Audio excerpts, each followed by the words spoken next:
Hi everyone. In this video, we will discuss about the counseling environment and equipment required for the counseling. So, counseling include discussions and the solution of the problem and exchanging of the ideas and also affection related thing may be involved in the counseling. So, this counseling is between mainly two people or either a client and its family may include in the counseling process. So, why is a suitable counseling environment is important? So counseling environment is very important. Many people visit a therapist office to discuss their personal lives and also problems related one. That's why counseling environment is very important, and also comfortable counseling environment is needed. A patient can relax, and a suitable space can encourage trust, make patients feel at ease, and create an environment where it is possible to open up about thoughts or emotions.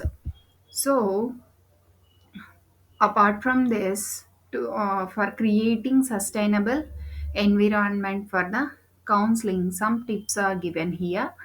So, here are 12 things you can do to help you create the best possible environment for your clients that will make them feel at ease and also ready to open up. So, first, use soothing colors. So, the environment of that counseling room should be pleasant colors. So choose the right chairs. Comfortable seating is very important, and back support is also needed for the chair. And also create a private space so there is no disturbances or others can't enter into that counseling room. So privacy is needed, and also keep it quiet. So calm environment you have to maintain in the counseling room, and include adjustable lighting. So it's not much more lighting related one or darker related one.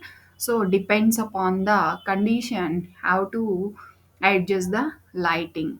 Don't overcrowd the space. Utilize natural components. For example, some fresh flowers or some fresh fruits you have to kept in your in that room or table, like that. So try to uh, put some natural components in that counseling environment. Include some fun stuff also. Avoid anything that might be triggering, and also keep your space clean and organized one. Avoid over personalizing the space related one. So over personalization is also how to avoid, means our personal photos or pictures or something we don't keep in that counseling center. And also don't neglect the waiting area also. So we are discussing about the counseling room now. So generally waiting area is also there. So don't avoid or don't neglect that area also. You have to maintain that waiting area should be kept clean, and also uh, quite calm. How to maintain that one. And what is the tools to aid counseling? Mainly, the best way to communicate information, as previously mentioned, involves an interactive two-way discussions. So in the previous video we discussed about counseling is a two-way discussions, not only single way one. It can sometimes be helpful to have uh, prompts to remind us of the information we need to cover. And also, prompts can take many forms. It could be a checklist of activities, or it could be a poster or flip chart or other types of visual aids can use for the counseling. So visual aids includes what?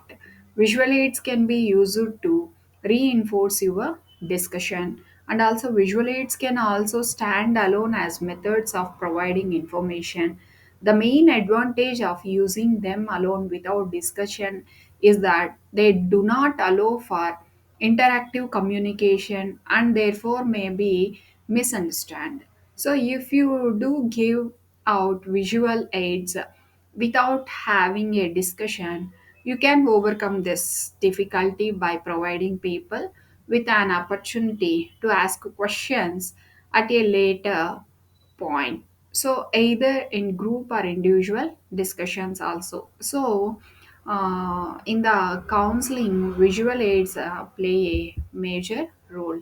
This visual aids and other tools for counseling is we may use posters, leaflets, or fact sheets related one, flip charts also sometimes we may use, overhead projector, and transparencies also we may use, slideshows, and also models such as female pelvis related one, and also chalk or whiteboards we may use for this visual aids, and pictographs also, songs, drama or poems, real life examples also we may give, and testimonies or case studies for women, and written notes to remind the points what you covered. Okay, so uh, one thing we have to note down, that is remember to ensure that all materials tools are developed with a consideration of the literacy levels of the women and also families. Okay, so which you are counseling, based on that you have to provide this visual aids or tool related information in the counseling sessions. To review existing visual aids and materials that you may have at the health facility. So gather all the tools and materials that you have at your health facility. What topic areas do they cover, and have they been field tested with women from the zone to ensure they are suitable, appropriate, and understandable? Do they need further explanation? So these questions are these type of review we have to do on our visual aids or material what we are using for the counseling.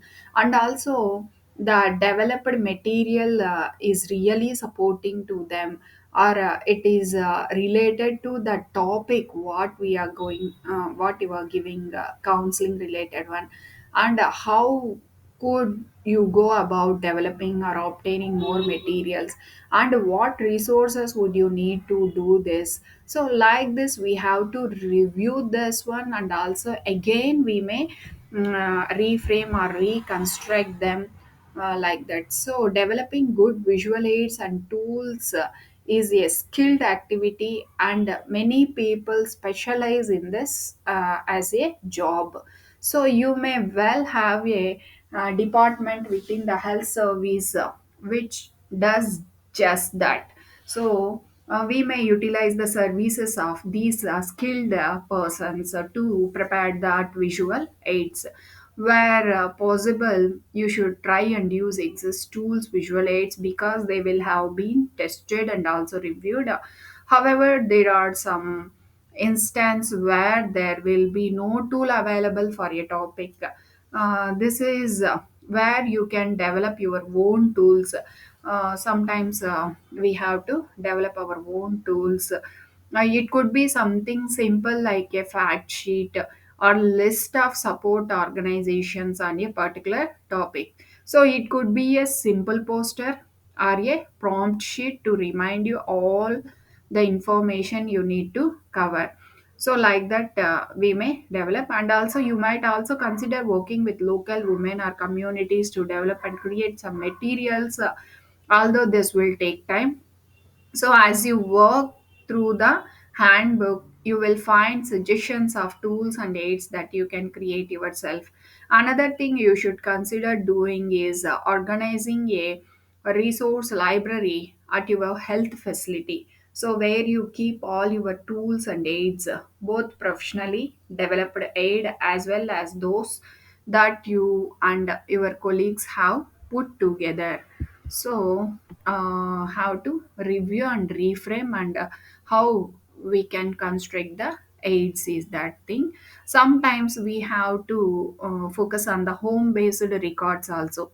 In some communities, women are encouraged to have their own home based material health records like that.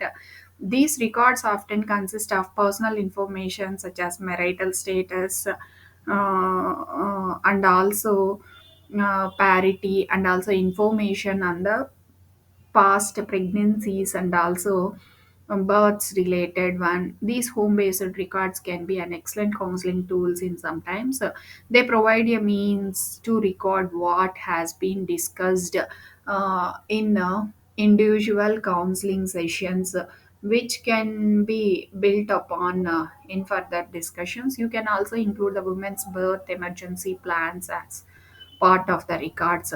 As the record is home based, a literate woman can refer to the discussions between visits.